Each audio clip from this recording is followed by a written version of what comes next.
Asseyons.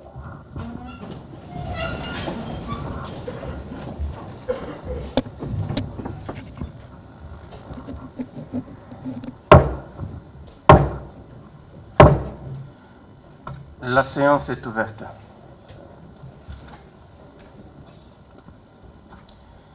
Honorables députés, chers collègues, comme d'habitude, nous allons inviter l'honorable rapporteur pour l'appel nominal. Merci, honorable président, pour la parole. Honorable président, honorables membres du bureau, honorables députés, distingués collègues, voici l'appel nominal de la séance plénière de ce mercredi 13 avril 2022. Honorable Ilunga Mukenuka Georges, excusez. Honorable Kakwatanguza Patrick Terry André. Honorable Kamwen Chikout Pierre, excusez. Honorable Kamweni Tumbo Mataïla Louis. Présent. Honorable Kassanga Kona Louis, excusez. Honorable Kassia Chingambo Jean-Marie, excusez. Honorable Kassongo Bein Michael Annie. Honorable Kaumba Mayonde Philippe. Honorable Kawen Kabouit Francine. Honorable Makano Chilombo Aline. Honorable Mbazambang Edmond, excusez. Honorable Machao Mununga Amos, excusez. Honorable Mouchaïla Shimata Weber. Honorable Moukenangando de Lao. Honorable Mouchid Moutound Gaston, présent. Honorable Moutunda Katende Léonard, excusez. Honorable Mouyeye Kaumbirunkanga 3 Jean-Paul. Honorable Mwande Lubango Mike, excusez. Honorable Mouene Mouachi Sengelu Mbengweji Moussania 3 Valentin. Président, vous avez dit excusez. Hein? Si. Honorable Mwimbi Mwanza Pierrot. Honorable Saïni Samondengo Joe. Honorable Donachimbosh Kalen Bin Malas. Honorable Président, je dis. Merci, honorable.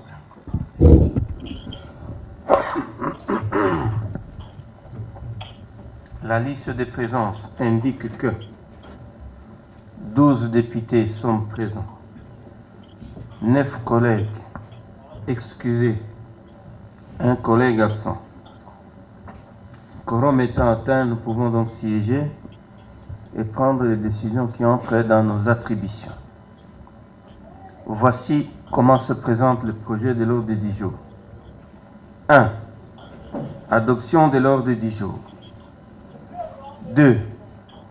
Question orale avec débat adressé à son Excellence, Monsieur le ministre provincial en charge des transports et voies de communication. Pouvons-nous adopter cet ordre du jour? Si oui, veuillons les manifester. Qui sont pour? Qui sont contre? Abstention. L'ordre du jour est adopté. Comme d'habitude, il est important de se remémorer chaque fois qu'on est en face des situations parlementaires. Et nos textes nous rappellent que les moyens d'information et de contrôle de l'Assemblée provinciale sur le gouvernement provincial et les entreprises, les établissements, les services publics provinciaux et locaux sont la question orale ou écrite avec ou sans débat, non suivie de vote. La question d'actualité, l'interpellation, la commission d'enquête, l'audition par les commissions. Fin des citations. Honorables députés, chers collègues, à ce sujet, comme aujourd'hui nous avons Monsieur le ministre provincial des Transports et Communications, nous allons donner la procédure telle que prévue par les textes. Les articles 169 et 170 stipulent ce qui suit. C'est notre règlement intérieur. L'auteur d'une question orale avec débat expose celle-ci en plénière pendant une durée qui ne peut dépasser 10 minutes. Le membre du gouvernement ou les gestionnaires de services publics disposent de 20 minutes au maximum pour donner sa réponse. Après celle-ci, le président donne la parole à l'auteur de la question pour conclure pendant tout au plus 20 minutes. Lorsque la question orale donne lieu à un débat, le président de séance, après l'exposé de l'auteur de la question et la réponse du membre du gouvernement ou du gestionnaire de services publics, organise le débat au vu de la liste des orateurs inscrits et donne la parole à chacun d'eux pour le temps de parole qu'il impartit et qui ne peut dépasser 5 minutes. L'auteur de la question a priorité d'intervention pour la même durée. Après la réplique du membre du gouvernement ou du gestionnaire de service public, le président redonne la parole à l'auteur de la question pour conclure pendant tout au plus 20 minutes. Ça, c'est la procédure. Ainsi donc, j'invite tour à tour l'honorable Kakwata, auteur de la question orale, de monter au podium, mais aussi Monsieur le ministre provincial des Transports et Voies de Communication, avec son équipe éventuellement.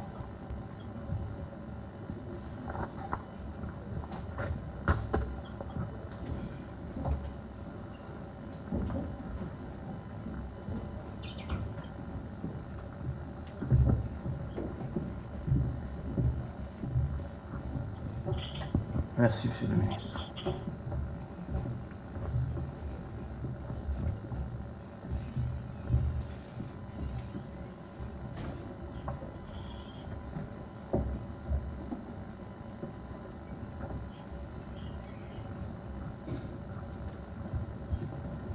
Oui, honorable.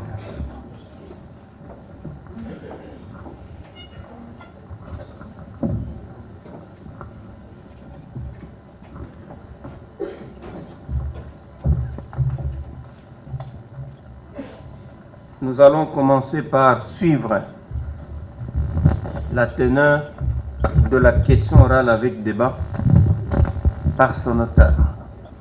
Vous avez la parole. Merci, honorable président, pour la parole.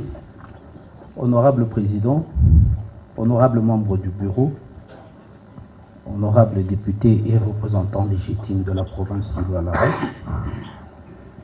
en date du 5 avril 2022, il nous a été permis d'adresser une question orale avec débat au ministre ayant les transports et voies de communication dans ses attributions.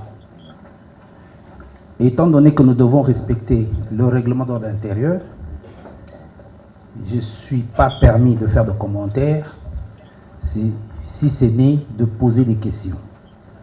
Je vais lire la lettre adressée au ministre ayant les transports et voies de communication dans ses attributions.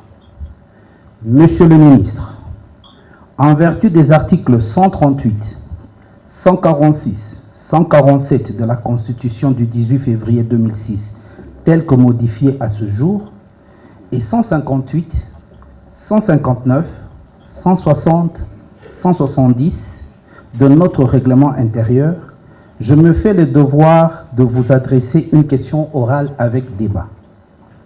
En effet, la province du Lualaba est frappée par un deuxième accident ferroviaire en l'espace d'un mois dans les territoires de Lubouti.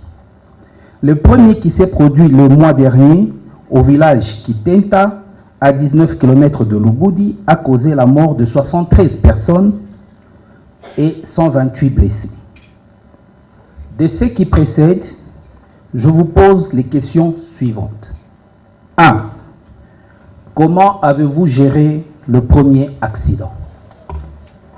2. Est-il possible de nous donner les causes exactes de cet accident? 3. Pouvons-nous avoir la suite, entre parenthèses, prise en charge des sinistrés du premier accident? 4. Quel est le bilan du deuxième accident qui a eu lieu ce 3 avril 2022? 5. Que comptez-vous faire pour que pareil cas ne se répète plus? 6. Pouvons-nous connaître votre politique de gestion de prévention des accidents dans la province du Lualaba? 7. À quand remonte votre dernière rencontre avec les responsables de votre secteur? Est-il possible de nous fournir le procès verbal de cette rencontre? 8. Pouvez-vous établir un état des lieux de votre secteur de transport, les défis et réalisations? Veuillez agréer, Monsieur le Ministre, l'expression de ma haute considération. Telle est la quintessence des questions orales avec débat adressées au ministre ayant les transports et voies de communication dans ses attributions. Merci, Monsieur le Président. Merci. Ça, c'était donc la question orale, la teneur de la question orale. Maintenant, nous allons suivre la réponse à la question orale avec débat, question posée par l'honorable Kapwata et répondue par le ministre des Transports et Voies de Communication. Monsieur le ministre, vous avez la parole.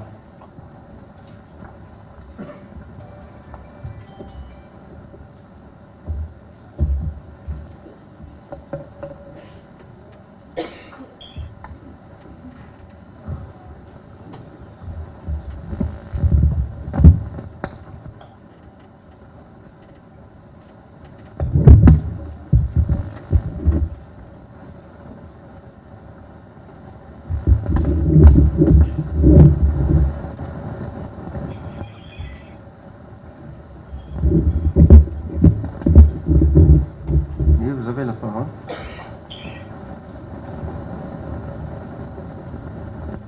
Honorable président de l'Assemblée provinciale du Lualaba, honorable membre du bureau de l'Assemblée provinciale du Lualaba, honorables députés provinciaux et représentants du peuple lualabais,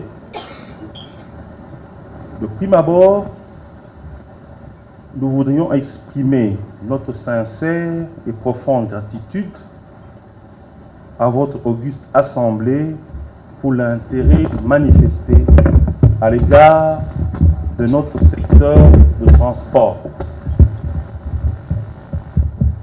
En second lieu,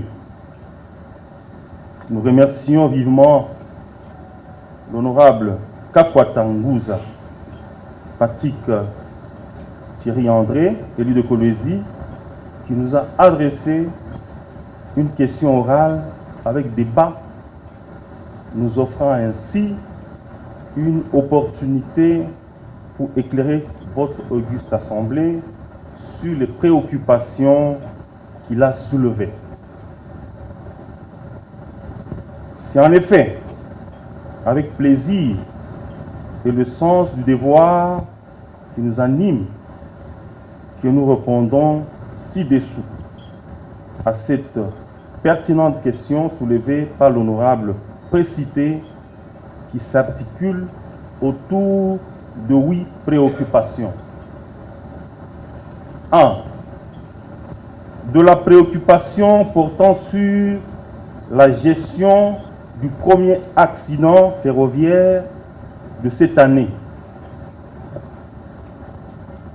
Il s'est indiqué que cette préoccupation se rapporte au drame ferroviaire survenu dans la nuit du 10 au 11 mars de l'année en cours, précisément dans la section comprise entre Bouillofoué et Kitenta, dans le territoire de Lubudi.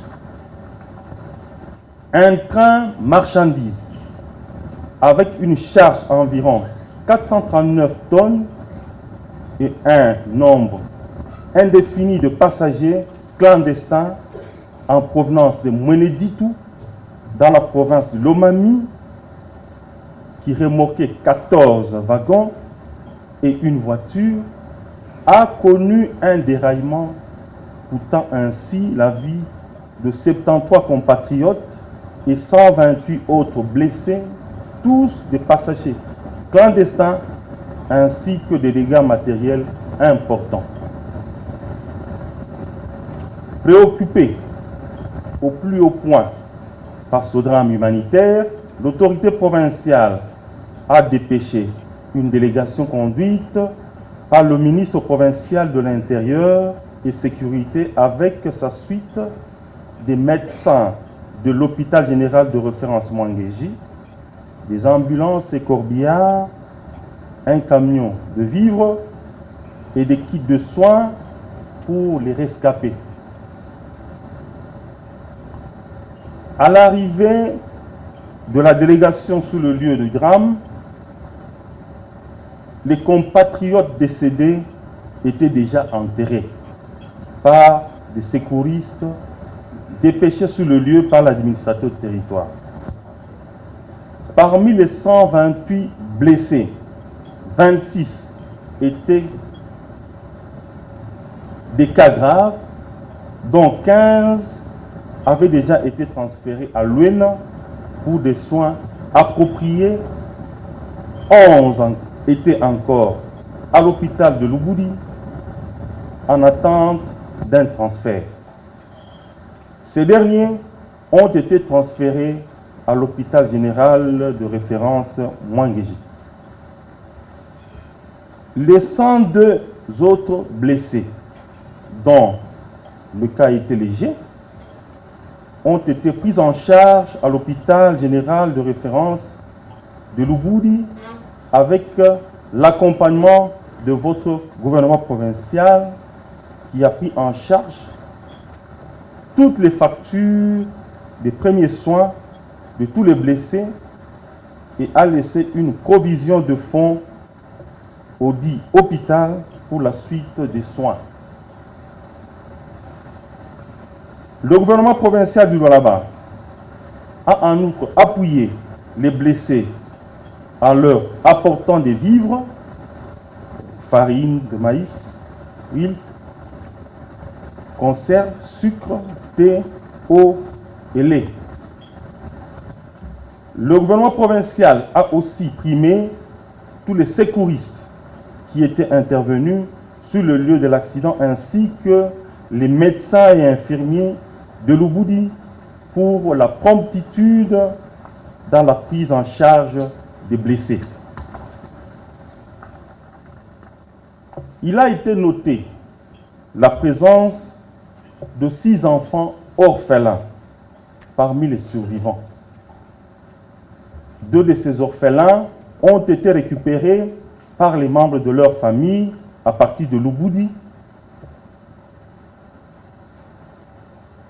Le 3e est actuellement aux soins à l'hôpital général de référence Mwangeji et les 3 restants ont été confiés par le gouvernement provincial aux sœurs de Béthanie de Fungurume pour leur prise en charge. 2. De la préoccupation relative aux causes de l'accident évoqué. Selon les premières explications de la Société nationale des chemins de fer du Congo, SNCC en sigle, ce déraillement aurait été causé par une panne technique provoquée par la surcharge due à la présence de plusieurs passagers clandestins. Toutefois, les enquêtes sont en cours pour déterminer de manière précise les causes du dit déraillement. 3. S'agissant de la préoccupation se rapportant à la suite des sinistrés du dit accident en lien avec leur prise en charge, à ce jour, les 102 blessés légers laissés à l'hôpital général de référence de Lubudi ont déjà tous été libérés et ont rejoint leur destination. Nous nous en sommes bien rendus compte nous-mêmes la semaine dernière à l'occasion de notre mission à Lubudi à la suite du second déraillement. Des 11 blessés transférés à l'hôpital général de référence Mwangeji, 6 ont déjà été libérés et les 5 autres continuent à bénéficier des soins et de la prise en charge alimentaire au compte de votre gouvernement provincial. 4. De la préoccupation concernant le bilan du deuxième accident. S'agissant du deuxième déraillement, il est survenu dans la soirée du dimanche 3 avril en cours, aux environs de 18h, dans le village de Bouyofwe, à 18 km du chef-lieu du territoire. Dans le village Bouyofwe, à 28 km du chef-lieu du territoire de Lubudi. À date, le bilan de cet accident est de 7 morts et 27 blessés. 5. Concernant la préoccupation ayant trait aux actions à mener par nous pour éviter des accidents ferroviaires. Pour éviter la répétition des accidents, notre ministère, avec l'appui de votre gouvernement, mène le plaidoyer auprès des autorités nationales et de la SNCC afin que cette dernière prenne des mesures idoines pour combattre le phénomène des voyageurs clandestins et assurer la modernisation des infrastructures et équipements. Ce plaidoyer a notamment été adressé au ministre national des Transports, voies de communication et désenclavement lors de son dernier séjour au Lualaba à l'occasion du premier déraillement de cette année. Honorable Président, votre auguste assemblée peut également soutenir cette démarche à travers nos sénateurs et députés nationaux. 6. S'agissant de la préoccupation relative à la politique de gestion de prévention des accidents dans la province du Lualaba, il sied d'indiquer a priori que la politique de prévention et sécurité sur les voies de communication est dictée au niveau national à travers différents textes légaux et réglementaires en vigueur dans notre pays. Au niveau provincial, nous appliquons cette politique à travers diverses actions qui s'articulent autour des principaux axes suivants. Le renforcement des capacités des services et agents, l'éducation et la rééducation de tous les usagers de différentes voies de communication. Ici, nous notons la formation et la sensibilisation. Le renforcement des mesures de contrôle, le déploiement des équipes de surveillance, installation des caméras de surveillance, l'installation des panneaux de signalisation, des ralentisseurs de vitesse et marquage au sol sur les routes. Le renforcement de la législation et de la réglementation, par exemple, la restriction de circulation des engins et véhicules poids lourds, miniers ou non miniers, sur la voirie urbaine de la ville de Kolwezi. Et enfin, la modernisation des infrastructures de transport. 7. De la préoccupation relative à notre dernière rencontre avec les responsables du secteur de transport. Nous organisons régulièrement des rencontres avec des différents services ainsi que les agences du secteur de transport et même des visites à leurs offices chaque fois que cela est nécessaire. La plupart de ces rencontres ont été sanctionnées, non par des procès-verbaux, mais par des comptes rendus qui sont disponibles et accessibles à notre cabinet. La dernière rencontre avec les responsables du secteur de transport, sanctionnée par un compte rendu, a eu lieu le 17 décembre 2021. Elle a réuni autour de nous la Fédération des entreprises du Congo, FEC, Lualaba, et la direction provinciale de la Commission nationale de prévention routière, CNPR, Lualaba. Le compte rendu y afférent est disponible. Avec nous ici, bien sûr, nous avons ça. Par ailleurs, la dernière rencontre avec les responsables des agences de transport routier et les associations de chauffeurs a eu lieu le 28 février 2022. Le compte rendu y afférent est également disponible. Ici. 8.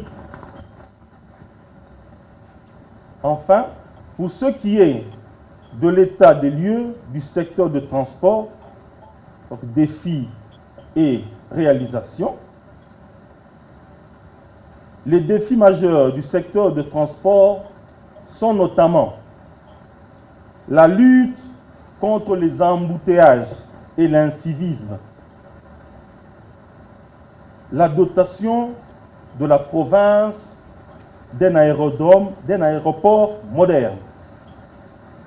Ici, l'élargissement de la piste d'atterrissage, la construction d'un nouveau tarmac, érection d'une tour de contrôle moderne et d'une caserne anti-incendie.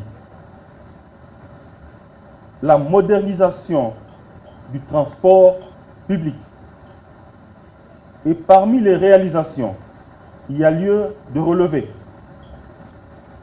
l'ouverture de la route bypass pour éviter le passage de poids lourds à l'origine de nombreux embouteillages et de la dégradation accélérée de la voie urbaine. La signature de l'arrêté et du communiqué portant interdiction de la circulation des camions poids lourds sur la voie urbaine. La construction de la route Ungungandu prolongée. Taux d'exécution 80%. L'ouverture de cette route pourra soulager la population quant au désengorgement de la ville. La signature de l'arrêté provincial numéro 2021/Gouv/Province du Lualaba 103 du 19 octobre 2021 portant fixation des taux et de la périodicité de paiement des redevances des faits provinciaux de prévention et de sécurité routière à percevoir à l'initiative du ministère provincial de Transport et Voies de Communication, qui est une première dans notre province. Un protocole d'accord est en voie d'être signé entre la province et la direction provinciale de la CNPR sur la répartition des recettes pour permettre à la direction provinciale de la CNPR, Lualaba, de se doter des moyens pour son action. L'agrément du garage Mercury comme organisme de contrôle technique dans la ville de Kolwezi. La construction en cours de l'aérogare de Kolwezi. La poursuite de la sensibilisation des motards. La poursuite de la première phase du recyclage des conducteurs automobiles issus des entreprises minières. Honorable Président, honorables membres du bureau, honorables députés, nous pensons avoir apporté les réponses nécessaires aux préoccupations soulevées par l'honorable Kakwatangouza Patrick Thierry André, élu de Kolwezi, et nous restons à votre disposition pour toute fin utile. Je vous remercie. Merci, Monsieur le ministre. Merci, chers collègues. Nous venions de rappeler la procédure. Après l'exposé de la question orale par son initiateur, nous venons de suivre la réponse en réplique de Monsieur le ministre. Et maintenant, nous entrons dans le débat et nous allons ramasser Tchala. Tu ramasses les noms. Vous viendrez après. On commence là-bas. Vous allez présenter. Prenez les noms là-bas. Vous écrivez Honorable Aline. Le suivant, Honorable Chimboj. Nous avons suivi que les questions sont posées tout au plus pendant 5 minutes. Alors, Honorable Aline, vous pouvez ouvrir le feu. Après lui, il y a l'honorable rapporteur qui va poser une question. Attendez un instant, vous pouvez intervenir. Vous pouvez intervenir.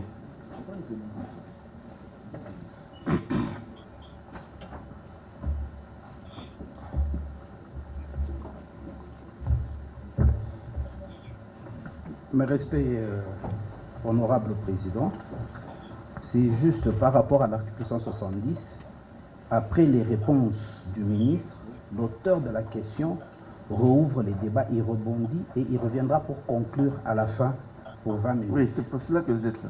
Merci beaucoup, président. Je rebondis en ouvrant les débats avec une complémentarité des questions pour lesquelles je suis resté un peu sur ma soif.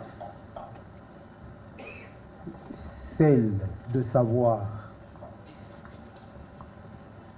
par rapport au défi, le ministre, d'abord, je dois le remercier, parce que je ne l'ai pas fait au début.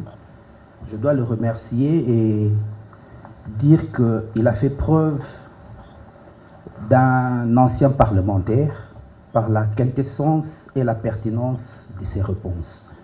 Soyez-en remerciés, Monsieur le ministre.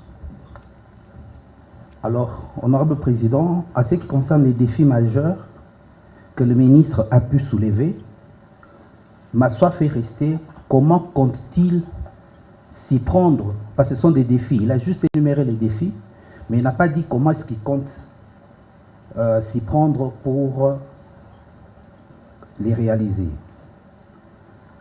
En plus, la signature, parmi les réalisations, le ministre nous parle de la signature de l'arrêté provincial numéro 2021 GOUV PLBA 103 du 19 octobre 2021 portant fixation des taux et de la périodicité des paiements de redevances des faits provinciaux de prévention et de sécurité routière à percevoir à l'initiative du ministère provincial des Transports et Voies de Communication qui en est une première dans la province. Oui, mais à quand l'exécution? On a signé, mais ce n'est pas exécuté. Qu'il puisse nous dire à quand l'exécution.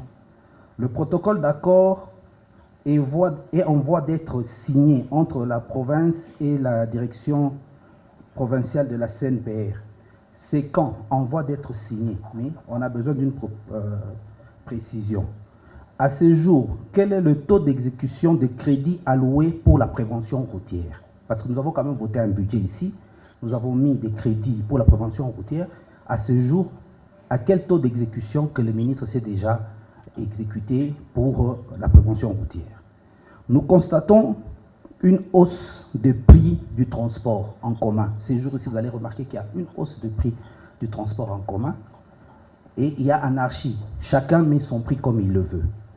Qu'est-ce que le ministre fait pour arrêter cette anarchie et que nous puissions être dans la légalité? Pouvons-nous connaître la structure du prix de transport? Si le ministre peut nous donner la structure et les transports interviennent à combien de pourcents dans cette structure? Pourquoi le gouvernement provincial ne peut-il pas subventionner le transport en commun? Étant donné la situation que nous traversons en ce jour. Vous y allez un peu trop vite parce que... J'y vais très vite. Il me reste que 2. J'y vais très Il vite. faut qu'on prenne note. Oui. Ah, j'y vais très vite, donc que je puisse ralentir. Oui, dans les questions de fond. Ok, merci. Qui font que vous n'êtes pas encore... Non, je courais par rapport à mes temps impartis. Je vais aller très loin. Ah, d'accord. Merci. Pourquoi le gouvernement provincial ne peut-il pas subventionner le prix le transport en commun? Parce que nous assistons aujourd'hui, nous sommes dans une crise. Il serait souhaitable, peut-être si on connaît la structure de prix, et on voit à quelle hauteur le transport intervient, et les transports peuvent dire, nous ne prenons plus notre pourcentage, comme ça au moins le prix du transport en commun puisse baisser compte tenu du social de la population et permettre la mobilité de la population.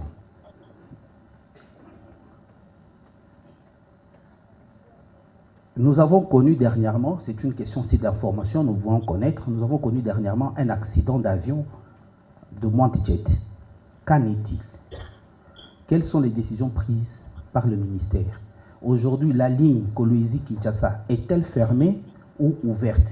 Montjet continue-t-elle à opérer ou pas? Que le ministre nous dise un peu les causes et effets de cet accident et quelles sont les mesures préventives qu'ils ont prises et savoir si la ligne Kolwezi-Kinshasa est fermée ou elle reste ouverte. Nous pouvons connaître aussi, nous demandons au ministre de nous donner le nombre de péages érigés à ce jour dans la province du Lualaba. On a combien de péages? Et qui fait la gestion de ces péages? La traçabilité des perceptions de ces péages. Que fait cet argent? Nous demandons au ministre de nous donner le nombre de péages et les endroits précis de ces péages.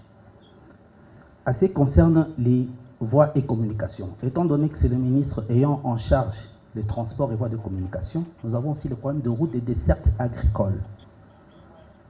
L'état des lieux de ces routes et ces dessertes agricoles à ce jour, c'est comment? Nous assistons à une exode rurale, peut-être c'est par manque de désenclaver ces coins, que le ministre nous donne l'état et qu'est-ce qu'ils ont fait, quelle est la politique de sorte qu'on puisse permettre la fluidité de routes et de dessertes agricoles. Et en dernier, honorable président, nous avons des appels qui viennent de partout, comme vous-même vous nous aviez dit la fois dernière, que nous pouvons être ici, mais par un téléphone, on peut avoir la situation. C'est par rapport aux ponts, l'état des ponts dans la province du Lualaba. La gestion des ponts, elle est faite comment? Que le ministre nous dise comment est-ce que cette gestion est faite et qu'il nous donne l'état des ponts à ce jour, parce que nous aurions appris, à titre notamment ou illustratif, nous aurions appris que le pont Kajileji est en voie encore de céder. Est-ce devons-nous attendre qu'il puisse céder pour aller agir ou il faut déjà mieux vaut prévenir que guérir? Merci, honorable président. Merci, honorable, pour le complément des questions, mais en ce qui concerne, je ne soutiens pas, je n'interviens pas pour soutenir, mais une petite remarque seulement en ce qui concerne les routes des dessertes agricoles. Parce que quand on fait un parcours sur l'arrêté en cours nommant les ministres, ce portefeuille-là est donné, je crois, à un autre ministère. Non, non, c'est la décentralisation et le développement rural. Ah voilà, ok. Honorable Ali.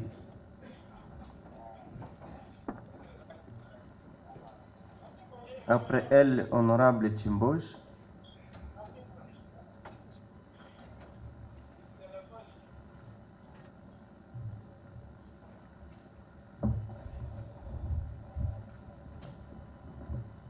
Vous avez la parole. Merci, honorable président. Honorable président, honorable membre du bureau, estimés collègues, juste quelques préoccupations concernant le ministre ici présent, s'il peut nous répondre à quelques petites préoccupations.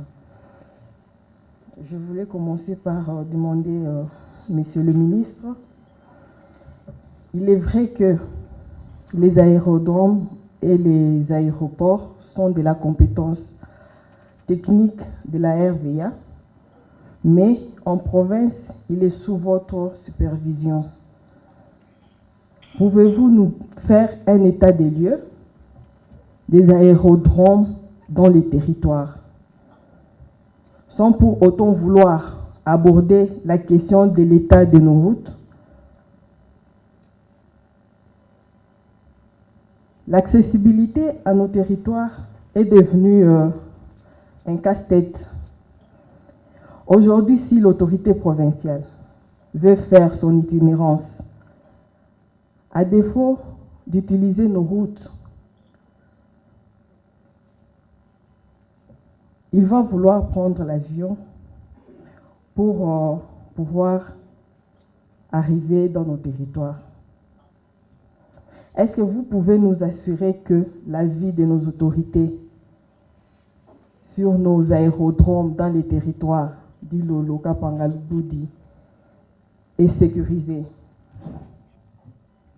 Parce que nous avons assisté très dernièrement à un atterrissage échoué des Montjet ici à Kouloudi. J'étais aussi Sandoa et Mouchacha.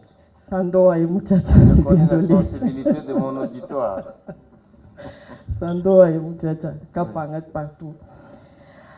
Parce que nous avons assisté très dernièrement à un atterrissage échoué du Montjet, comme l'a dit l'honorable Kakwata.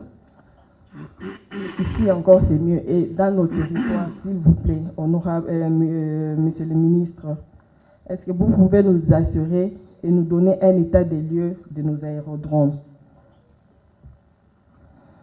Permettez-moi, monsieur le ministre, sans vouloir vous demander le bilan de votre ministère, vous avez quand même énuméré ici des réalisations depuis votre validation.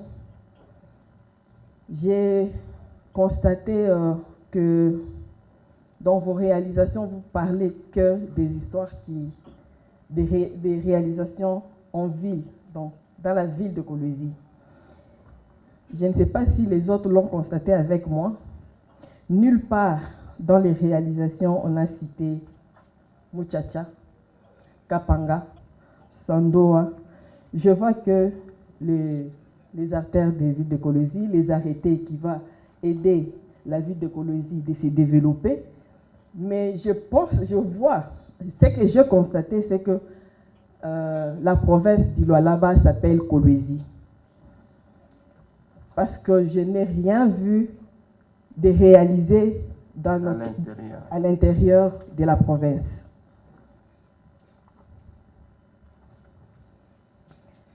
Honorable Président, l'occasion faisant les larrons, je vais profiter pour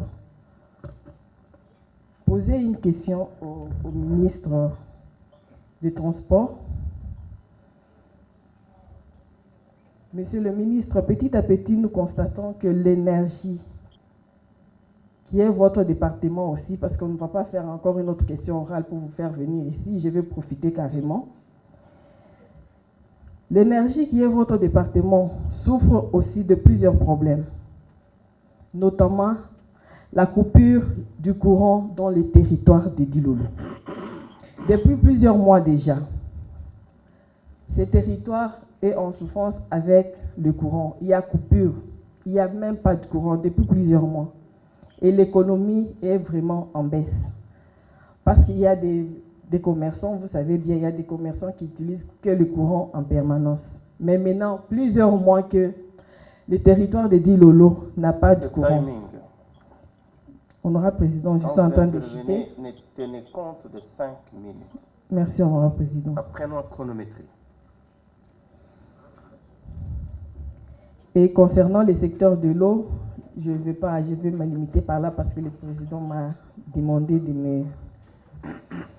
Donc, je voulais juste savoir quelle est la politique que vous mettez en œuvre pour accélérer les travaux de la réhabilitation du courant.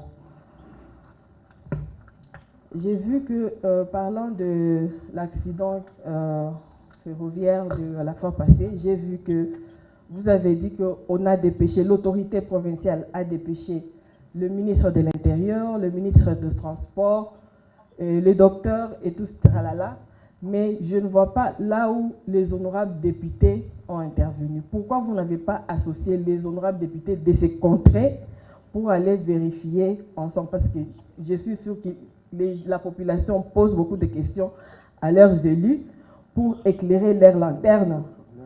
D'où j'aimerais que vous nous... Pourquoi vous n'avez pas associé les honorables députés à cette descente sur terrain? Merci, honorable président, j'ai dit. Merci beaucoup. Honorable Chimboche,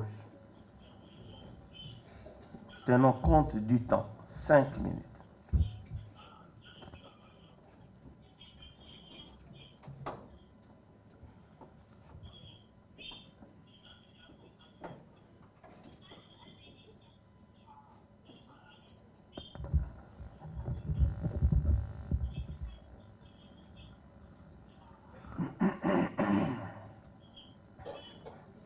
Vous avez la parole.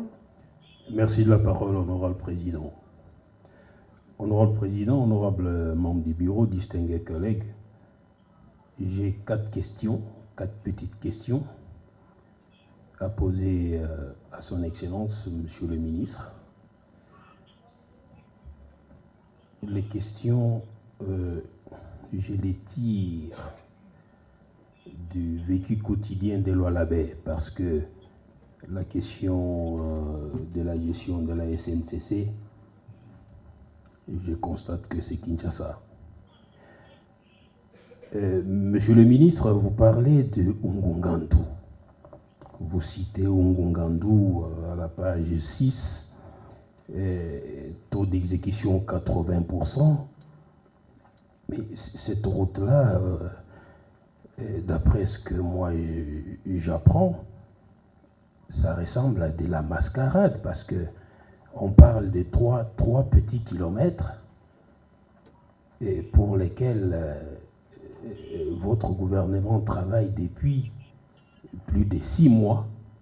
Et quand vous nous dites taux d'exécution 80%, est-ce que vous voulez avoir l'amabilité de nous dire si pour 3 km ou 4 km de route sur Ungungandu, vous avez besoin de 6 mois, les deadlines de travail pour votre gouvernement, il est comment? Deuxième question. Je lis à la page 7, vous citez parmi les réalisations de votre gouvernement dans le secteur des transports, la construction de l'aérogare de Kolwezi qui se poursuit. Tiens, ça m'intéresse. Je pose la question, monsieur le ministre, avec quel financement? parce que les députés se souviennent que dans cette salle, du haut de cette chaire, des collègues ont affirmé haut et fort que Mouyej, le gouverneur, a volé l'argent détourné à la construction de cet aéroport. Ne parlons pas de personnes. Les gouverneurs a volé... Posons des questions. Oui, les gouverneurs avaient volé l'argent destiné à la construction de cet aéroport et qu'il n'y avait rien qui se faisait devant ces micros. Nous sommes le 10 septembre. Alors, si aujourd'hui vous nous dites que parmi les réalisations de votre gouvernement, il y a la construction de l'aéroport d'écologie qui se poursuit, la question, monsieur le ministre, vous construisez cet aéroport avec quel argent? L'argent qui a été volé a été retourné ou ça c'est une autre somme, un autre financement? J'ai besoin de savoir parce qu'entre-temps, honorable président, je vous informe que le 5 janvier 2022, un de nos collègues qui avait dit que rien ne se faisait à l'aéroport parce que l'argent avait été volé, ce collègue-là nous a dit, à nous députés, que le gouverneur Mouyej n'a jamais volé cet argent. C'était le 5 janvier. Organisons les débats comme il faut. Ne rentrons pas dans ces petits détails-là comme ça. Bon, ma question c'est avec quel argent on construit? Parce que c'est dit ici, à la page 7. On construit avec quel argent? Parce que l'argent avait été volé. D'accord. Troisième question. Vous parlez des défis et des réalisations. Monsieur le ministre, je suis à la page 6. Je constate que parmi ces défis, je ne lis nulle part une des causes des accidents et de la difficulté de circulation dans Kolwezi. Ce que l'on a appelé autrefois autoroute, et le terme a disparu, heureusement, ça s'appelle élargissement. Je voudrais savoir, monsieur le ministre, pourquoi vous n'en parlez pas? Parce que c'est parmi les problèmes que connaissent les Kolweziens. Moi particulièrement, je constate qu'il s'est développé des rivières de part et d'autre de la route, le tronçon qui va de Mwangeji au pont. On a rogné à gauche et à droite et ça s'est transformé en rivière et ça provoque des accidents. Si vous n'êtes pas informé, monsieur le ministre, cette voie de communication-là provoque des accidents et ce qu'on avait appelé autrefois, je pense que c'était par erreur, autoroute et qui s'appelle aujourd'hui, je crois, élargissement. Pourquoi vous n'en parlez ni comme défi, ni comme réalisation? Parce que ça provoque des accidents. Moi, je les ai déjà vus, monsieur le ministre. Ni défi, ni réalisation. Pourtant, c'est une voie de communication. Je termine par une question académique. Vous êtes un scientifique. Monsieur le ministre, moi, j'établis une dialectique entre les voies de communication et la pauvreté. Je ne sais pas si vous l'établissez aussi. Il y a une dialectique à mon avis parce que je formule une hypothèse en disant que les voies de communication entretiennent la pauvreté en ceci que 1. Les engins utilisés pour circuler sur ces voies de communication en mauvais état ne peuvent pas tenir. Moi, j'ai acheté un malheureux petit camion il y a 2 ans. Aujourd'hui, il est méconnaissable. Pendant que j'ai des dettes à payer pour ces camions-là. Monsieur le ministre, est-ce que vous êtes d'accord avec moi que le mauvais état des voies de communication entretient la pauvreté? Deuxième argument, je vous les donne. J'ai circulé à moto parce que vous nous obligez Chers collègues, quand nous disons 5 minutes, efforçons-nous de ne pas nous perdre dans le verbiage. C'est 5 minutes. Monsieur le Président, ce que j'ai fait ici ne s'appelle pas verbiage, s'il vous plaît. Les mots me choquent. Je pose des questions, vous appelez ça verbiage. Ça ne s'appelle pas en français. Quand c'est 5, mais en français, ça ne s'appelle pas verbiage, Monsieur le Président, s'il vous plaît. Je pose des questions par rapport au texte que j'ai reçu, mais vous appelez ça verbiage. En partie, oui. S'il vous plaît, Monsieur le Président. S'il vous plaît, Monsieur le Président. Posez votre question. Oui, je termine ma question qui n'est pas du tout du verbiage. J'ai circulé en moto il y a 2 ans à Sandoa, au village qui s'appelle Nswan Mom.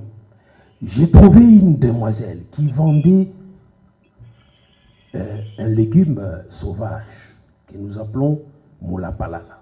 Monsieur le Président connaît ça.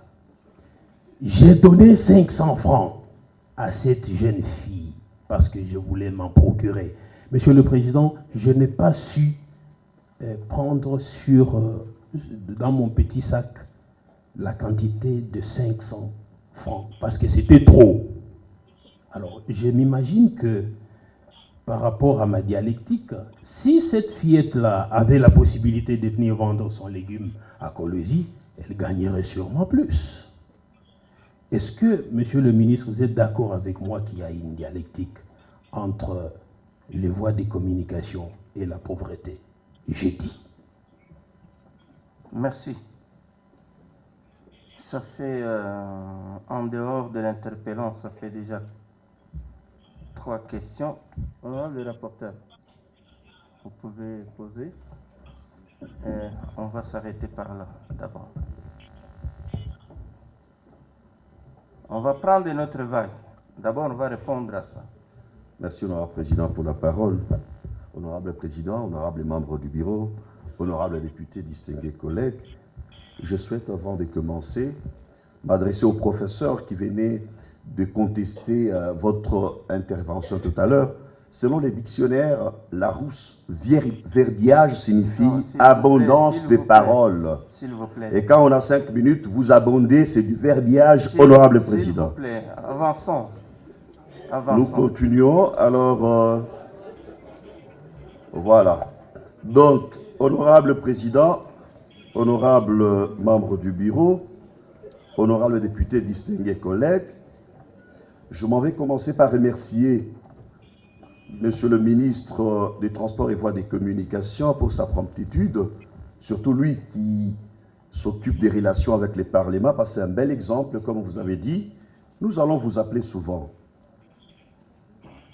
Il y a le moyen d'information et nous aurons besoin que vous veniez nous éclaircir. Ça va nous permettre de travailler. Je suis à la page 4. L'Excellence, Monsieur le ministre, a parlé du point 6, le renforcement des capacités des services et agents. Aujourd'hui, nous sommes presque tous d'accord qu'il y a un sérieux problème. Quand nous parlons des agents, on voit la CNPR qui est toujours sur la route. Il y a aussi la PCR. Si le travail de la PCR, c'est de percevoir de l'argent et mettre dans le poche, parce que je n'ai jamais vu ici à Kolwezi ou dans les territoires, un agent de la sécurité routière arrêter quelqu'un pour mauvais chargement, pour excès de vitesse, ou bien pour... eux, c'est seulement prendre le rapport et s'arrêter là. Les surcharges de véhicules, surtout il y a des véhicules qui viennent de Kasumbalesa, qui ont 4 fois la masse du véhicule initial et ils passent sans problème. Je souhaite vraiment que ce soit une préoccupation importante qui doit être un cheval de bataille de votre ministère. Parce que si on ne le fait pas, nous allons continuer à assister à des accidents. Le marquage. On a fait des marquages il y a plusieurs années, ça n'existe plus. Quand vous allez sur la route, il n'y a pas de marquage ici à Kolwezi. S'il n'y en a pas ici, c'est que dans les territoires, il n'y en a pas non plus. Donc, c'est une méthode aveugle. On ne connaît pas passage piéton, ça se trouve où? Et même s'il y en avait, est-ce que les gens sont sensibilisés? À Kinshasa, j'ai vu des campagnes de sensibilisation. À Kolwezi, quand moi j'étais enfant, c'est en 2015 que j'ai vu les premiers signaux de signalisation ici à Kolwezi. Donc le premier feu rouge. Il y a aussi des chauffeurs qui n'ont jamais voyagé. Est-ce qu'ils savent à combien de mètres faut-il s'arrêter? Quand vous avez tracé les panneaux de signalisation, ce qu'on appelle les marquages routiers, Vous avez déjà consommé 2 minutes. Moi, je suis conscient et à 5, je m'arrête. Je suis respectueux des textes, honorable président. Donc, le marquage, vous devez non seulement le faire et expliquer aussi aux chauffeurs ce que ça signifie. Je suis à la page 5. Vous avez parlé de l'éducation, rééducation des différentes, de tous les usagers des différentes voies de communication, formation, sensibilisation. Ça doit être un impératif. Pourquoi vous mettez ça dans un projet? Ça doit être votre travail quotidien. Parce que les accidents ne sont pas seulement à Bouillot-au-Fouet. Il y en a ici et sur la route nationale et sur les routes secondaires, tous les jours ou presque. Donc c'est important que vous... Ça, ce n'est pas une question, c'est une interpellation. Vous devez commencer à sensibiliser pour que nous évitions tous ces problèmes-là. Renforcement des mesures de contrôle, déploiement des équipes de surveillance, installation des caméras de surveillance. D'abord, arranger les feux rouges. À Colosie, il y a 4 ou 5 feux rouges qui ne fonctionnent plus. Comment est-ce qu'on va encore installer des caméras si les feux rouges qui sont ici ne sont plus fonctionnels?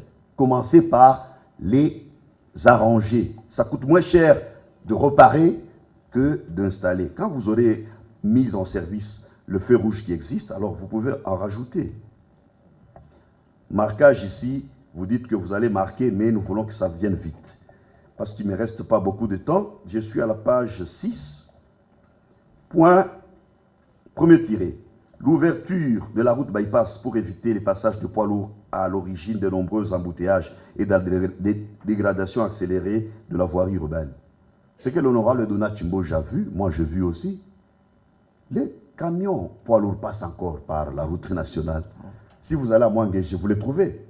Vous dites que vous les avez aiguillés vers la route bypass pour éviter des embouteillages et accidents. Mais essayez de passer. J'espère que, en venant du gouvernement, vous êtes passé par là. Quel constat vous avez fait? Encore 1 minute.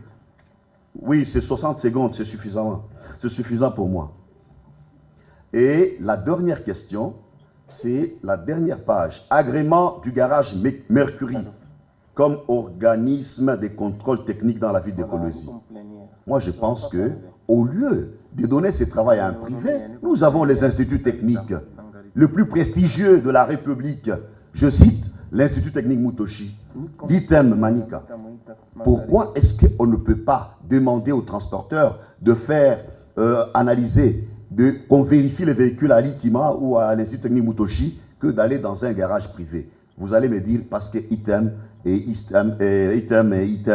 Manika et Mutoshi n'ont pas les équipements qu'il faut. Mais mettez aussi des sous. C'est un service public. Ce sont des écoles publiques. Comme ça, les élèves qui finissent en technique ont du matériel didactique. Pourquoi chercher à aller dans des partenariats publics-privés alors que nous avons des infrastructures et nous avons même des outils pour qu'on puisse assurer les contrôles techniques? Ça paye. Le travail de contrôle technique, ça coûte de l'argent. Mettez ça dans les services publics. Honorable Président, 5 minutes, c'est 5 minutes. Merci. Je vais demander à Monsieur le ministre, parce que je vois qu'il y a une autre vague de questions qui risque de suivre, qui a toutes ses chances de suivre. Parce que moi, j'ai constaté qu'il y a beaucoup plus de questions nouvelles que les questions qui étaient sur la question orale. Qu'est-ce que nous faisons? Vous allez répondre maintenant, puis on pose des questions, vous répondez, ou vous préférez prendre les questions et venir répondre après?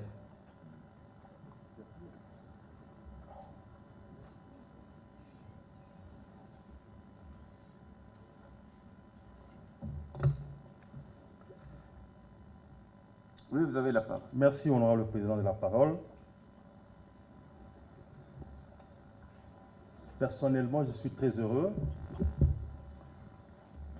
des questions, observations faites sur notre document où l'ambiance actuelle dans la salle qui montre vraiment l'intérêt de cette Assemblée en ce qui concerne notre secteur de transport. Honorable Président, honorables membres du bureau, honorables députés, comme vous venez de le constater, nous avons été invités pour une question orale bien précise avec une série de questions que nous avons répondues. À ma grande surprise, nous sommes au-delà des questions ou de ce que nous sommes venus présenter à l'Auguste Assemblée. Qu'à cela ne tienne, il y a des préoccupations auxquelles nous pouvons répondre directement ici dans la salle et d'autres qui nécessitent à ce que nous puissions nous référer. Comme vous venez de constater, nous sommes venus pour le transport, il y a des questions qui cadrent avec d'autres secteurs, donc ça demande une préparation. Nous sommes devant le Parlement, nous devons répondre d'une manière précise aux préoccupations des honorables députés. Et pour ça, il faut du temps. Il y a même des questions qui cadrent avec les infrastructures. Je pense que à notre niveau, nous devons prendre des dispositions pour que les honorables députés aient des réponses à toutes ces questions, soit inviter mon collègue, voilà, par une autre voie ou un autre moyen prévu dans le règlement intérieur de notre Assemblée. Voilà.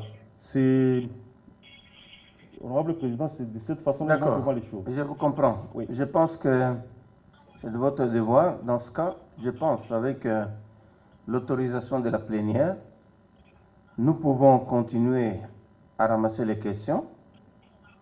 Alors, il viendra répondre prochainement sur tous ces aspects-là. On peut y aller comme ça? Oui. Oui, vous pouvez prendre place. Merci beaucoup, honorable Président. Si. Ben non, si. Ajoutez.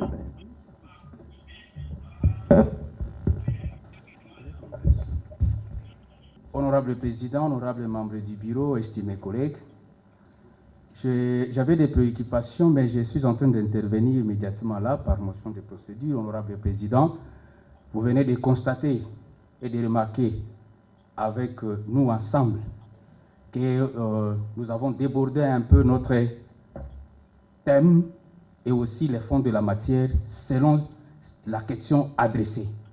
Si nous pouvons être dans les fonds de la matière selon les secteurs déterminés et revenir prochainement, parce que pour la question d'énergie, il y a à boire et à manger.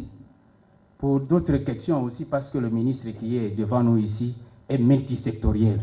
Et là, nous l'avons bien recadré, c'est en transport et voie de télécommunication.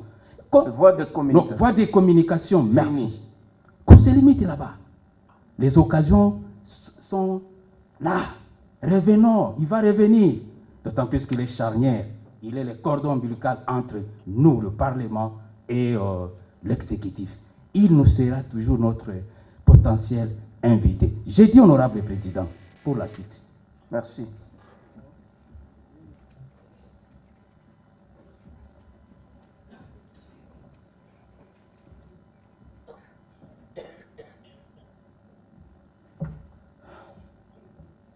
Merci, honorable Président, honorables membres du bureau, chers collègues. Moi, j'ai une suggestion, c'est par rapport au questionnaire de notre collègue Akwata concernant la préoccupation ayant trait aux actions menées par nous, par l'exécutif provincial pour éviter les accidents ferroviaires. Moi, je crois que cette préoccupation n'est pas une préoccupation qui concerne seulement l'exécutif. C'est une préoccupation qui s'adresse à nous tous. Parce que la question a été posée est celle de savoir quel compte faire l'exécutif en pareil cas, pour que ça ne se répète plus, nous sommes les représentants du peuple. Je crois que cette question, vous le savez bien que moi, la SNCC est une société commerciale et elle est répondante aux institutions nationales. Nous sommes ici qu'en province.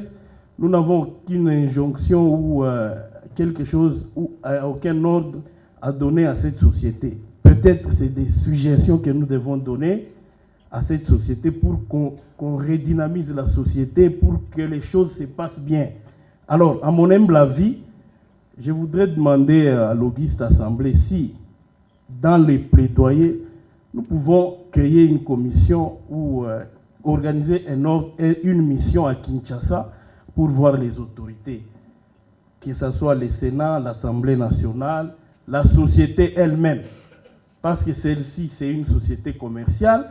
On ne peut pas comprendre qu'une société commerciale qui veut avoir les gains, qui veut faire des bénéfices, laisser des gens quitter d'une gare X à une gare Z sans avoir payé, des clandestins qui pilulent les trains marchandises, ça c'est un problème.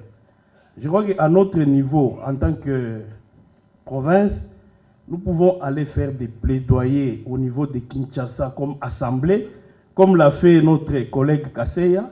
Il est allé à Kinshasa parce qu'il y a la population qui n'était pas d'accord avec certains problèmes dans le secteur des mines. Nous pouvons aussi les faire. Voilà ma suggestion. C'est l'Assemblée honorable. C'est l'Assemblée qui a diligenté la mission. Nous pouvons aussi les faire à la tête l'honorable Kakwata. Comme il a des entrées partout à Kinshasa, nous pouvons l'accompagner. Comme ça, nous cherchons les voies et moyens pour finir ou chercher des solutions adéquates à ces problèmes de déraillement, parce que ça date de longtemps. Qu'est-ce que la SNCC fait pour nous éviter ces déraillements? Parce que si nous posons la question au ministre, il sera peut-être à un certain niveau bloqué. Il le sera certainement. Voilà. C'est pourquoi je voulais suggérer tout ça. Et en passant, je voulais féliciter les ministres et Madame le gouverneur ad intérim pour la promptitude de ce qu'ils ont fait par rapport au secourisme des gens qui sont morts, des blessés, des malades. Vraiment, je vous en félicite. Merci, Gédi. Merci beaucoup. Bon, je crois que nous avons déjà adopté la procédure. On va poser des questions. Ici, maintenant, c'est l'honorable Moukenangando qui sera suivi par l'honorable Bein. Nous allons donner maintenant le timing pour qu'il vienne répondre. On ne peut plus faire ça autrement.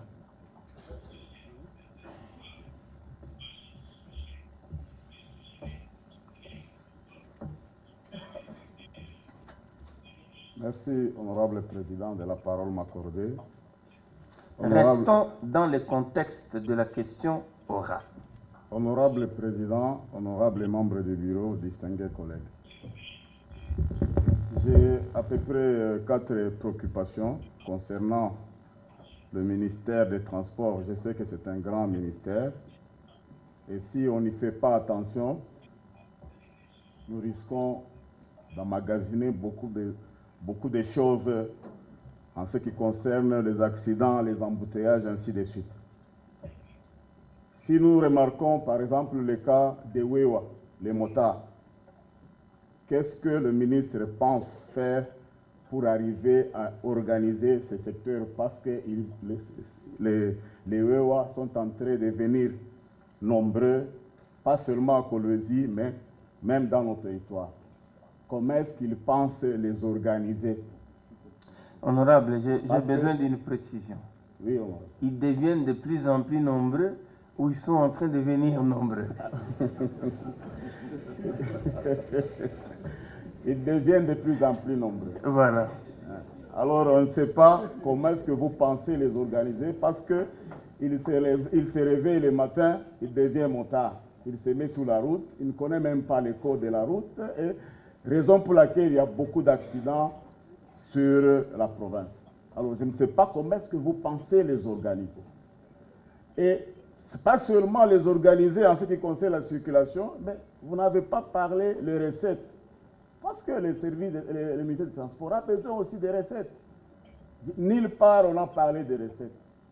On dit seulement qu'il faut les organiser, il y a les accidents, mais après ça, il faut quand même que vous organisez aussi comment avoir des recettes. C'est quand même important pour la province. Le deuxième cas, c'est le problème des engins, des gros camions là. Pour nous qui allons souvent à l'huile, c'est vraiment un problème. D'abord, ils n'ont pas de phares. Et s'ils ont des phares, ce sont des choses, on a fabriqué, je ne sais comment, on est allé en dehors des phares habituels, on met, je ne sais pas comment même signifier ça. Est-ce que, parce que j'ai constaté que la PCR, il est là seulement pendant la journée, mais pendant la nuit, il y a rien qui est fait, or que beaucoup d'accidents se font pendant la nuit. Je ne sais pas comment est-ce que vous pensez organiser concernant ces gros camions-là. Et moi, je crois que l'autre préoccupation, c'est les bus. Est-ce que ça ne serait pas mieux d'organiser les parkings sous autres cieux, c'est-à-dire les gens qui voyagent, ils se retrouvent à un seul lieu. Par exemple, moi, au début, quand on construisait les parkings à l'entrée de la ville, je croyais que ça pouvait aussi contenir les transporteurs, les bus et tout, mais je vois qu'il n'y a que le camion. Est-ce que ça ne serait pas mieux qu'on puisse aussi organiser dans ce secteur de transporteurs, les gros bus là, qu'on les mette à un seul endroit pour que quand les gens doivent partir, ils savent que c'est à tel endroit où on peut aller prendre nos bus. Et en dernier lieu, moi j'appuie la préoccupation de l'honorable Mouchidi en ce qui concerne l'agrément. Parce qu'il faut quand même aussi encourager nos institutions que nous avons. Parce qu'avec Mutoshi, je pense qu'il y a des matériels possibles. Parce que c'est à Mutoshi on a formé les élèves, on a formé des gens qui vont travailler ailleurs. Pourquoi pas les motiver aussi. Merci, Président. Merci beaucoup. Vous avez été très sobre, c'est très bon. Oui, honorable.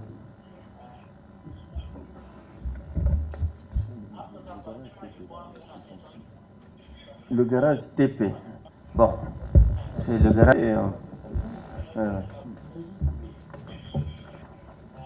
Honorable Président, honorable membre du bureau, honorable député, chers collègues.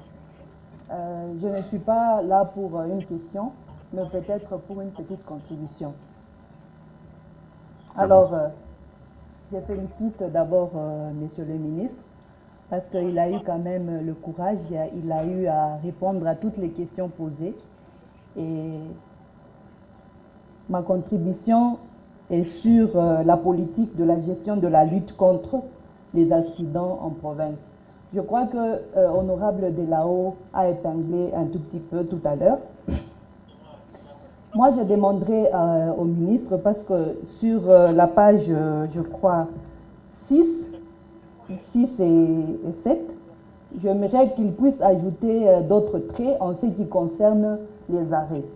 Monsieur le ministre, pourquoi ne pas créer des arrêts, par exemple, du côté Mwangeji à la cité? Parce que nous voyons avec nos taximens, nos taxibus, il y a chaque fois les arrêts à côté comme ça, et là je crois que ça empêche ou ça brouille même la circulation, et là chaque fois il y a les embouteillages, il y a même les accidents par rapport à ça.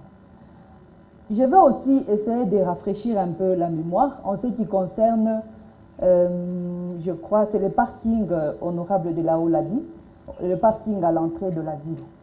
Au début, ces parkings étaient prévus pour le track, et les tracks, ce n'était pas seulement les tracks qui transportaient les minéraux, mais peut-être aussi les tracks de nos commerçants. Nous avons ici en ville, à Kolwezi, nous avons que 2 avenues au centre-ville. L'avenue Lukala et Kajama. Donc, Demangué et Kajama. Au jour d'aujourd'hui, honorable président, si vous passez sur les 2 avenues, je crois que ça devient de plus en plus compliqué même pour y passer à pied. Alors, les problèmes, vraiment, c'est lié au trac. C'était prévu que le trac, les gros camions, vont s'arrêter à l'entrée. Et là, il y aura des petites, je ne sais pas, camionnettes pour les déchargements à partir de là et pour approvisionner les magasins. Si Monsieur le ministre pourra ajouter quelques traits à la page, je ne sais pas, 7 ou 6, voir comment est-ce que les tracts des marchandises ne puissent pas commencer à entrer ou à pratiquer nos deux avenues, Lukala et Kajama.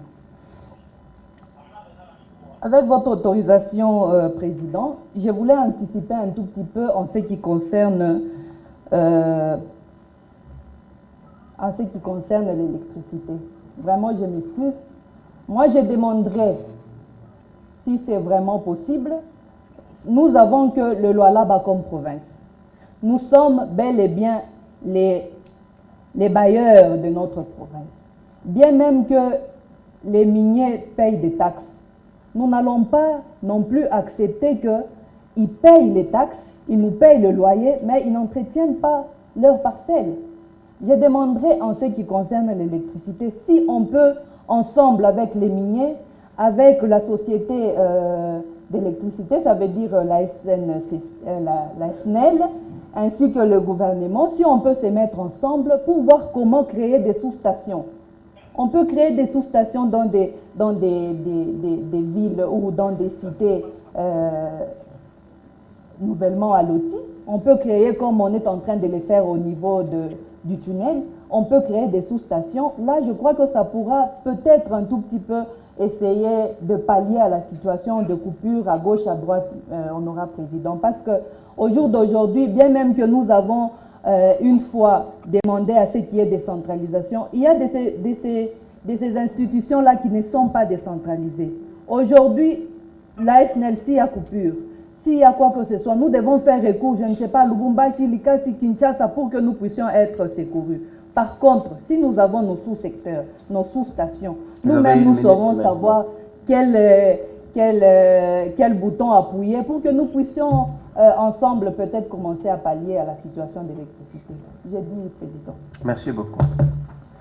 Honorable, vous allez parler, honorable. Attendez une minute. Vous allez parler. Ce problème-là de la SNEL, si j'interroge les services de séance et que on reprenne l'exposé de l'ancien ministre à ce secteur-là, le ministre Kawaya, vous alliez vous demander aujourd'hui comment on est au niveau où on est. Il y a eu des précautions qui ont été prises de Luilu jusqu'au quartier Motoshi là. Plutôt, qu'est-ce que je vais dire, oui, justement, à Motoshi. Le problème du courant, c'est Inga. Inga, on n'arrive pas à décanter ça. Inga 2 n'est jamais terminé. Sur l'ensemble des 6 turbines ou 8 turbines, il n'y en a que 2 qui fonctionnent. C'est pour cela que même à Kinshasa, il n'y a que Zongo qui vient un peu en secours pour certains quartiers. Donc le nœud du problème, ce sont les financements. La solution locale ici, elle n'est pas faisable. Même SEC, il a le même problème de turbines. Si TFM tient encore parce qu'il a mis sa turbine là-bas. Donc, s'imaginer des solutions ici aujourd'hui, à partir de la province, c'est perdre le temps. Honorable chef Mouyeli.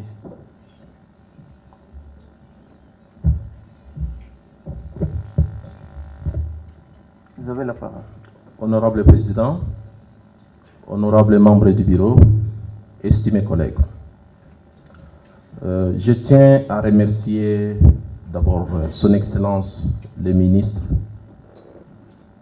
qui a bien répondu et qui a aussi peut-être décaler son déplacement pour venir répondre aux questions des honorables députés. Je m'en vais juste poser deux petites questions. La première, c'est sur la matière. Quelque part, il nous a dit qu'il y avait les passagers sur un train marchandises. Je sais qu'ils ont eu la chance d'échanger avec les autorités de la SNCC. Je me rappelle à l'époque, je ne suis pas un enfant Gécamine, à l'époque quand on pouvait voyager par n'importe quel véhicule de la Gécamine, on ne pouvait pas voyager, vous vous arrangez avec un chauffeur, on vous prend.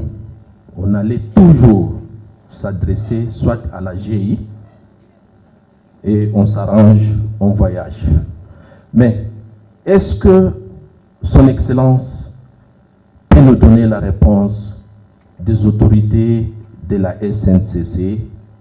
Pourquoi beaucoup de passagers sur un train marchandises? Ça, c'est ma première préoccupation. La deuxième, c'est de savoir, il nous a dit la provenance, mais il ne nous a pas donné la destination et aussi les motifs de ces déplacements.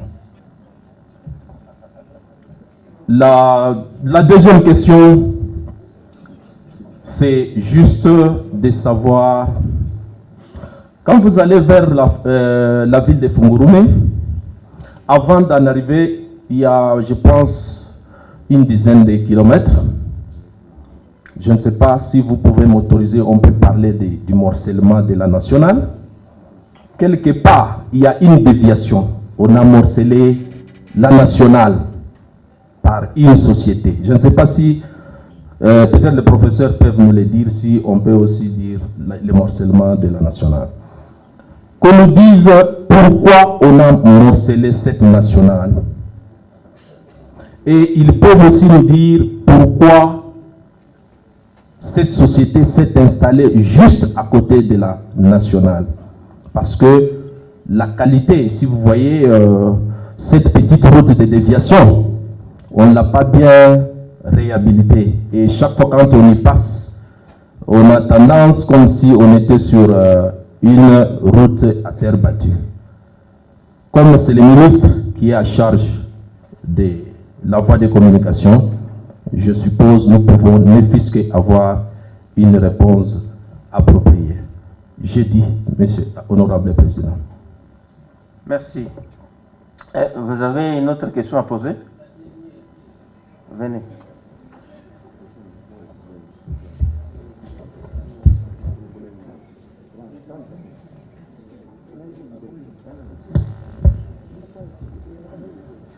Merci de la parole, honorable président. La dernière question qui m'est restée est très facile à comprendre par monsieur le ministre. Il vient d'un voyage dans son fief électoral chez nous, au Lualaba, à Kapanga. Et d'après mes informations, il a fait un très mauvais voyage à mi-chemin entre Sandoa et Kapanga. Son Excellence, d'après mes informations, était obligé d'abandonner sa Jeep. Il est passé par la Terre Noire où on m'a appris qu'il a utilisé des motos pour arriver à Kapanga. Alors, Monsieur le Président, Monsieur le Ministre, j'ai compati un peu à ce qui vous est arrivé, mais en votre qualité de patron de voie de communication. C'est une voie de communication, non? Route nationale numéro 39. C'est une voie de communication qui vous a malmené. Alors, Monsieur le ministre, quand vous êtes rentré, vous avez dit quoi à votre gouvernement? Et vous avez décidé de faire quoi? Parce que jusqu'au moment où je parle, d'après mes informations, rien n'a été fait. C'est une voie de communication qui rend les Lualabais pauvres, pauvres, pauvres, et qui ne vous a pas fait des cadeaux, Monsieur le ministre, votre gouvernement a compati à ce qui vous est arrivé et il a décidé de faire quoi? Moi, j'ai envie... Non, la question est déjà posée. Merci. Merci, honorable président, et il l'a comprise. Merci beaucoup. Chers collègues, oui, honorable, oui, intervenez, c'est vrai. Dernière intervention. Dernière intervention.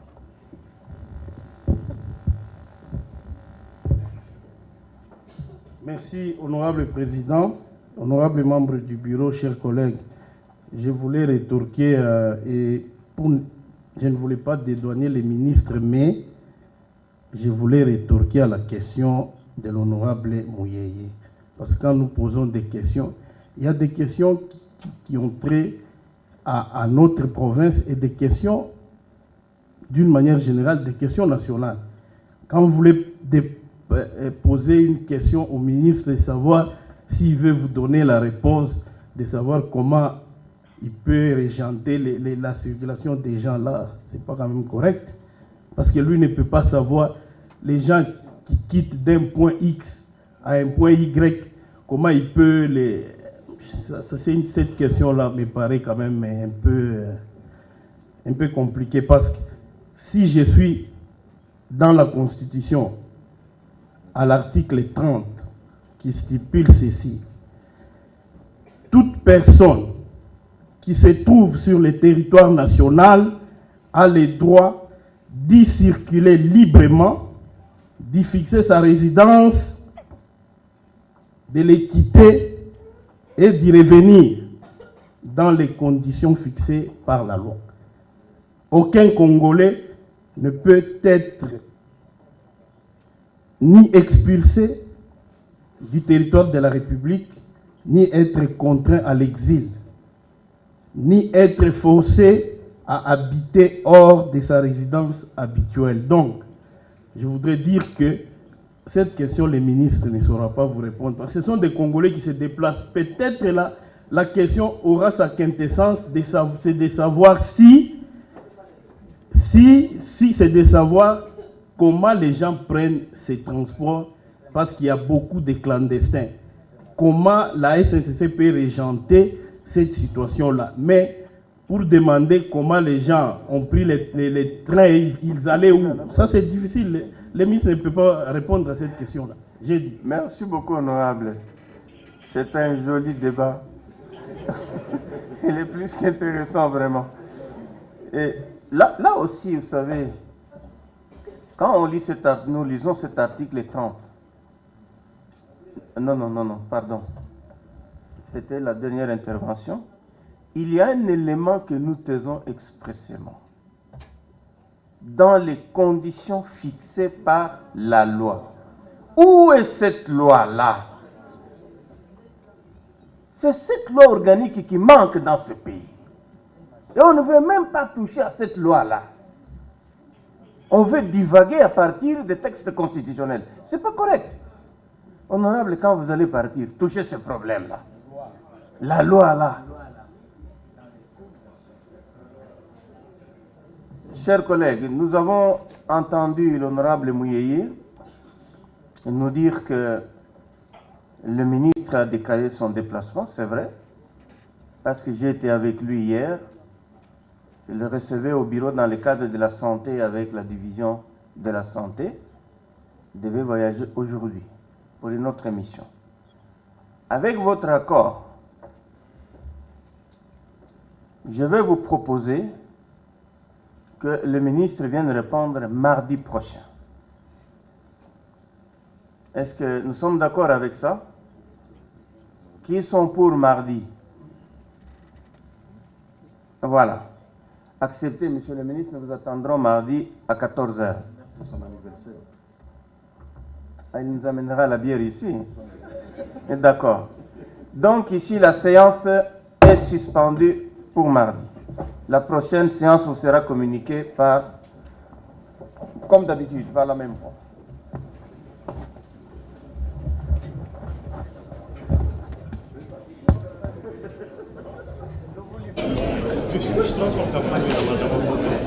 Non.